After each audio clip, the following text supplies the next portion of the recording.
Alright, good morning po sa inyo mga ka-action, mga kakamping, no? September 1 na po, Christmas na po, advance Merry Christmas po sa lahat natin ng mga viewers, Luzon, Visayas at Mindanao, all over the world. So may gusto lang po ako na i-share ho sa inyo, itong isang DDS na viewers ko sa Facebook na kung saan nag-comment po sa isang video ko. Nag-reaction lang po ako sa sinabi ni Vice President Sara Duterte na sometimes andun ka sa taas, and then 85 days later, nandun ka sa baba. Okay? So, may isang DDS ho na pikon ho. At ito po ang kanyang sinabi. Pero bago ho natin basahin ang kanyang sinabi mga ka-action, panoorin po muna natin ang nasabing video. Ano daw ang sabi ni Vice President Sara Duterte? Sometimes andun ka sa taas, and then 85 days later, nandun ka sa baba. Yan po ang naging reaction ni Vice President Sara Duterte kay General Nicolas Torre III. In my own opinion, disclaimer lang po, hindi po ako nagmamagaling dito, correct me if I'm wrong.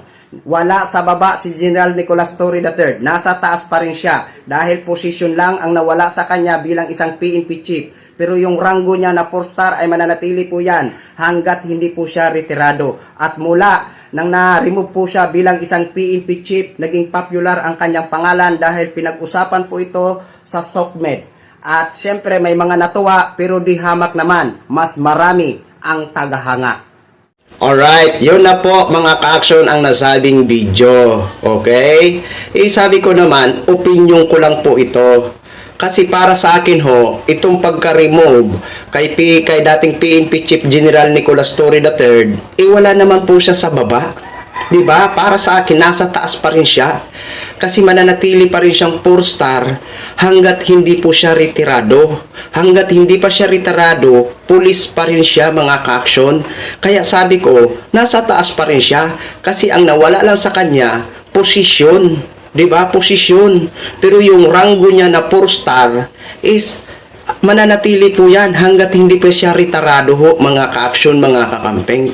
Kaso lang, pikon ho itong DDS na nag-comment dito. O, ito po ang comment niya na may pagbabanta. Sabihin na natin may pagbabanta ho, mga ka-action. Ito, Carbal Vlog. Sa Facebook niya. Carbal Vlog. Malakas siya mag-comment kasi wala naman siya sa profile ng Facebook niya. At madalas niya i-content si Mr. President Bongbong Marcos. Binabalahura niya lagi si Mr. President Bongbong Marcos. Kasi inisto ko ito Wala man lang ka-picture-picture niya. Ito yung ganito. Ay, Kolokoy, kung magbanta ka, kung talagang matapang ka, maglagay ka dyan ng picture sa profile mo. Kasi, ang mga ganito kasi na mga sinasabi, ano lang yan, para kang sisiw na basa baga. Ayon dito sa kanya kasi mga ka-action. Trolls, magkaano binayad sa'yo? Ungas kang vloggers ka. Puwe. Di ba? Ganyan mga ugali ng DDS na ito. Puwe daw. At yan ang nababasa natin lagi kahit sa mag-live tayo, nababasa natin magkaano ang binabayad sa'yo. Kapag hindi nila gusto ang content creator, yan ang paratang nila, magkaano ang binayad sa'yo. Diba? Ito pa. Papasikatin kita sa social media ang mukha mo. Tandaan nyo, mga taga-DDS, pag nakaupo na si Attorney BP Inday Sara bilang presidente, ipapahanap kita. It's true. Di nga. Bakit? Crush na crush mo ba ako? Crush na crush mo ba ako, Kulukoy? Ipapahanap niya daw ako. Kung maging presidente na daw si Inday Sara niya sa 2028. Ayan. Ano pa talaga ha? Papasikatin mo ako? Aba, hindi ko na kailangan na pasikatin mo ako, Kulukoy. Ha? Hindi ko kailangan na sumikat dito. Tama na ito sa akin na ganito lang ako. Pero kung gusto mo akong pasikatin, di salamat. Di ba? Pero kung magbanta ka, Kulukoy, kung matapang ka talaga, maglagay ka ng profile dyan. Sa profile, mo, yung totoo. Di ba? Kasi nagmukha ka ditong ing-ing. Alam mo yung ing-ing? Kumbaga parang kama ka na, wala ka naman sa hulog, sos. Hindi mo ba kaya ang opinion ko? Napakasimple lang ng naging opinion ko dyan. Di ba? Kasi hindi mo kaya, kasi tama naman ang sinabi ko. na nasa taas pa rin si General Nicolas Torre kahit na-remove po siya bilang PNP chief. Kasi posisyon lang ang nawala sa kanya. Yung 4-star rank niya, mananatili pa rin yan sa balikat niya hanggat hindi pa siya retirado. Di ba?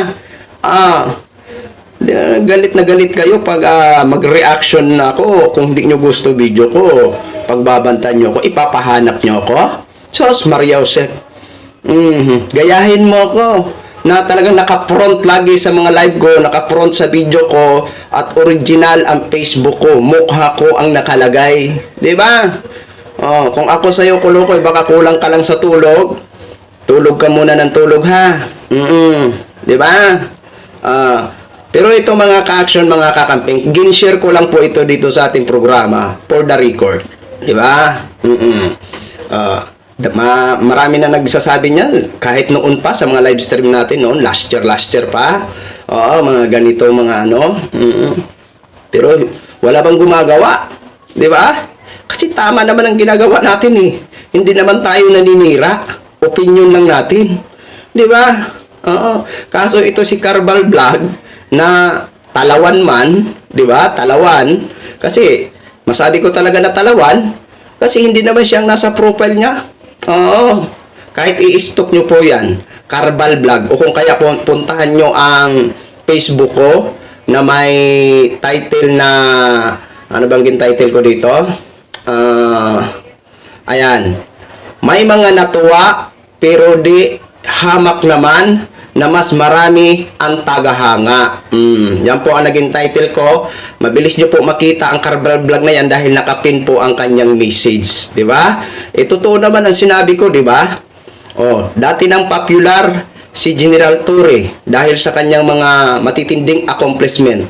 At mas lalo siya naging popular nung na-remove po siya bilang isang PNP chief. Di ba? At alam natin may mga natuwa, pero alam din natin na mas marami ang kanyang tagahanga. Di ba, mga ka-action, mga kakampeng? So, yun lang po, share ko lang po sa inyo. Maraming salamat po sa ating mga viewers, Luzon, Visayas, at Mindanao, all over the world. Ako po, ang inyong lingkod, si The Action Man. Good morning, everyone!